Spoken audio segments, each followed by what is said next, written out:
Ayan po mga kabida, isang magandang oras sa lahat at welcome po sa aking channel. Ito po, magandang pag-usapan po, Ito hong panawagan po ngayon mga kabida ng mga kritiko dito ho sa pag-remand po mga kabida, ng Senate Impeachment Court dito ho sa Articles of Impeachment, Diyan po sa House of Representatives.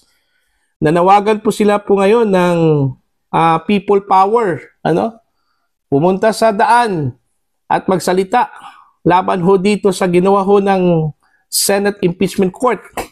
At iilan ho dito mga kabida, ito hong Magdalo at ito hong si dating Senador Antonio Trillanes IV.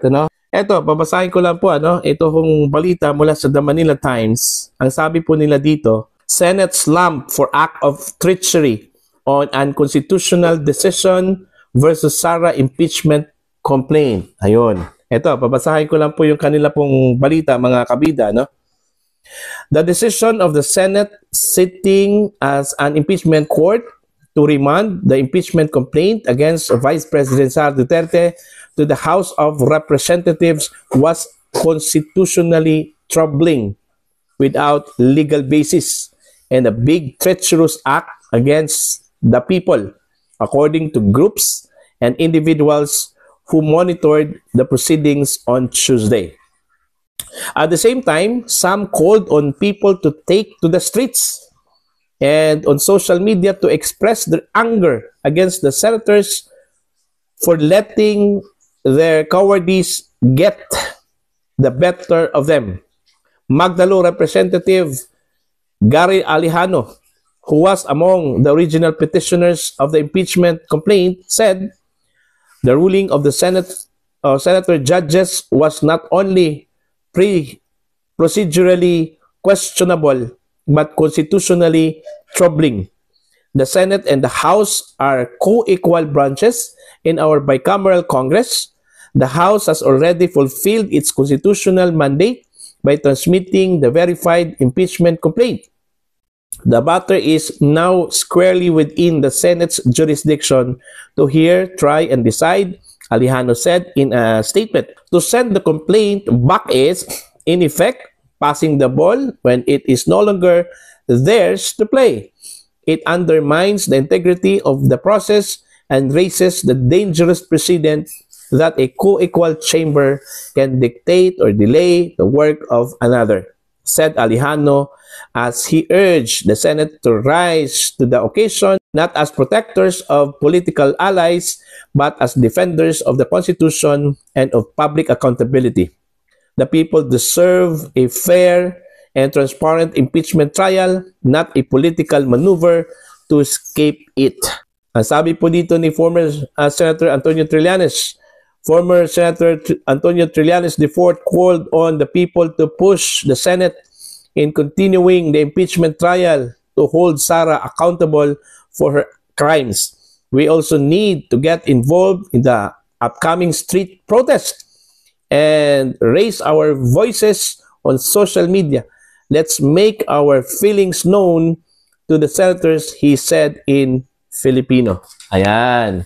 So, yon, nananawagan po sila ng people power ho dito, mga kabida, E ang tanong ho dito, sinong makikinig po sa kanila, Wala namang nakikinig ho dito sa kanila, Lalong-lalo na po ito kung si Senator Trillanes po mga kabida, Hindi nga niya mapanalo yung kanyang sarili ho doon po sa kanyang mga labanan, Okay? Ilang beses na po yung tumakbo mga kabida, pagka-senador, tapos pagka-mayor, yung latest, Hindi ho nanalo Meaning, hindi ho pinapakinggan po ng taong bayan, mga kabida, Ito hong si Senator Trillanes. Tapos ngayon, nananawagan ho sila na sa mga tao to take action.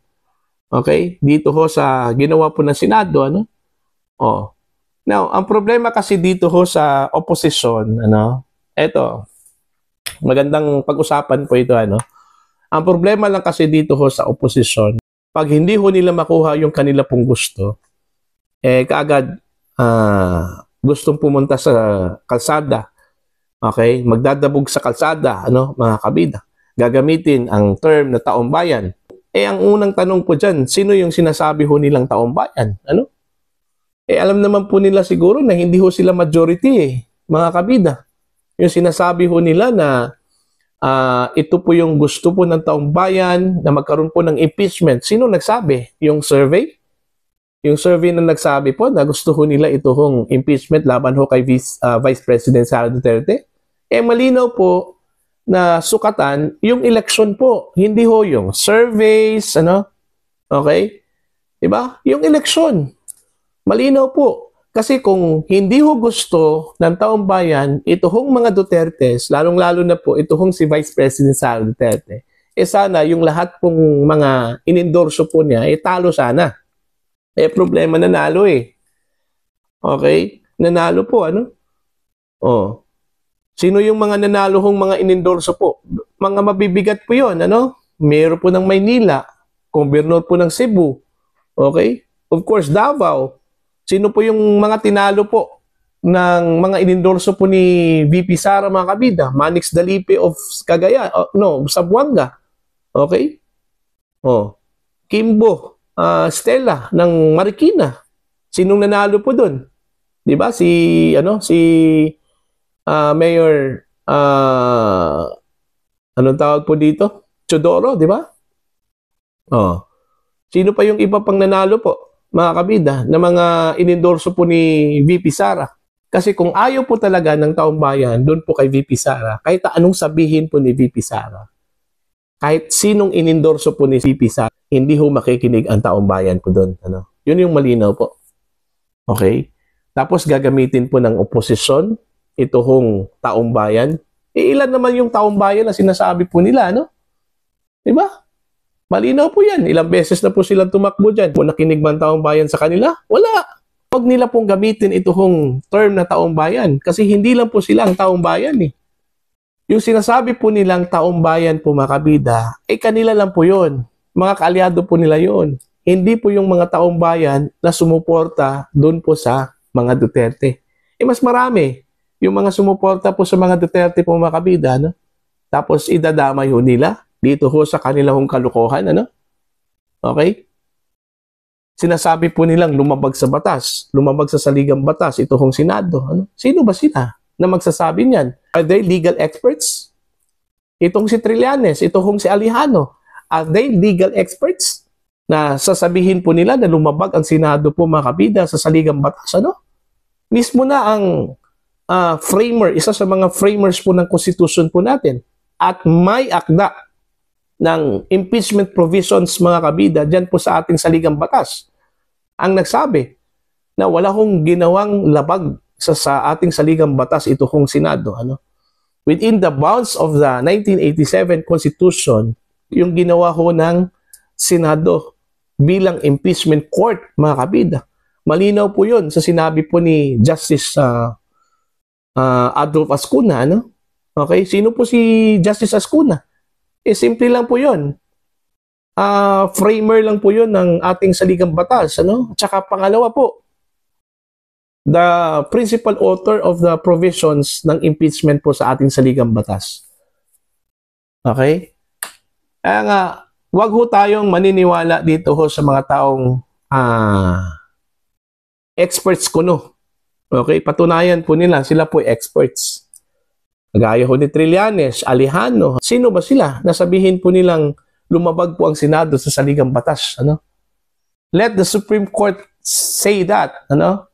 Na ang Senado ay lumabag sa saligang batas. Mag-file po kayo ng petisyon sa Korte Suprema. Ano? Para malaman po natin kung talagang lumabag ba ang Senado sa saligang batas po natin. Dito ho sa pag-remand po, mga kabida, ng Articles of Impeachment, ano? Na isinampa po ng House of Representatives at ibinalik po sa kanila, no, mga kabida. Okay? So, yun lang po. Malinaw po yun. Ano? Yung panawagan po nila na people power, walang makikinig dyan. Ako, 100% po ako, ano? Wala hong makikinig dyan. Ang sitwasyon po ngayon, hindi ho katulad nung first EDSA people power. Okay? Wala na po yun. Hindi na po mangmang yung taong bayan, ano? Mga kabida, na kahit anong sabihin po, uto-uto po, ano? Hindi. nakikinig at iniintindi po ng taong bayan yung bawat sasabihin po ng tao ngayon. Lalong-lalo na po ito hong mga politiko, mga opisyal po natin sa gobyerno. Okay? So, huwag na po nating ilihis. Okay? Accept na talo po kayo. Ngayon yung malinaw. Talo po kayo. Kaya nga, minsan nga parang bata po itong mga nasa oposisyon Pag hindi lang po binigyan po ng candy po makabida, iiyak na kaagad.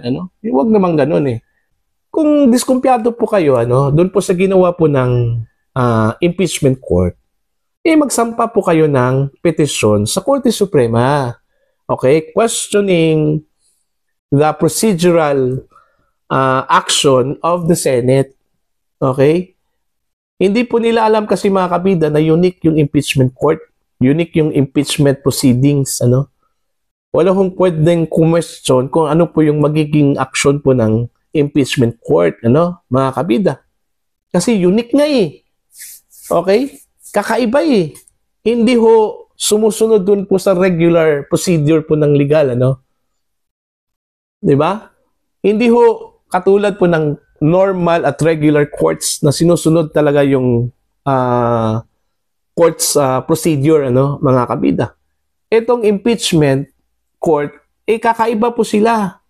Kaya nga, ang sabi po ni Justice Ascuna first time in history, ngayon nang ito nangyari, na ang isang impeachment po ay tatawid po from 19th Congress to the 20th Congress. Kumbaga, nasa pagitan po ng 19th at saka 20th Congress. Now, kung ano yung magiging decision po o action po ng Senate Impeachment Court dyan, mga kabida, sa kanila na po yun. Kasi unique nga sila Binigyan mo sila ng karapatan ng Constitution dyan po sa kanilang mandate to try and to decide. Okay, mga kabida? At ano sinabi po ni Justice Ascuna? Yung kanila pong ginawa ay hindi ho nakaka-apekto dun ho sa kanila pong mandato to try and decide. Kasi unang-una, buhay pa po ang impeachment trial po ni VP Sara. Okay? It's just that, ang ginawa lang po, binalik lang po yung articles of impeachment sa point of origin. Ang purpose is to correct, hindi ho ibasura. To correct, para pagdating ho sa Senado, wala na po, malinis na po, tuloy-tuloy na po yung trial. At wala na pong pwedeng makapigil po mga kabida. Yun yung purpose po doon. Yun ang hindi ho maiintindihan po mga kabida ng mga kritiko. Siguro naintindihan siguro nila yon, pero pinipilit lang po nila na ayaw intindihin. Ito hong ginawa po ng Senate Impeachment Court, mga kabida.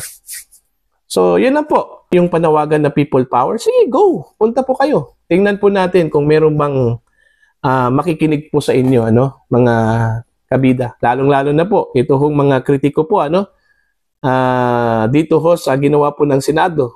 Okay? Punta kayo. Manawagan po kayo. Kahit na araw-araw, manawagan po kayo. Titingnan po natin kung meron bang makikinig sa inyo. Alright? So, yun na po. Para po sa inyo, ano po ang inyong pananaw at opinion ho dito mga kabida. Please comment down. Sa mga hindi pa po subscriber sa aking channel, please subscribe. Just click the subscribe button, click the notification bell, click all para updated po kayo sa aking mga uploads. Maraming salamat po sa inyo lahat mga kabida.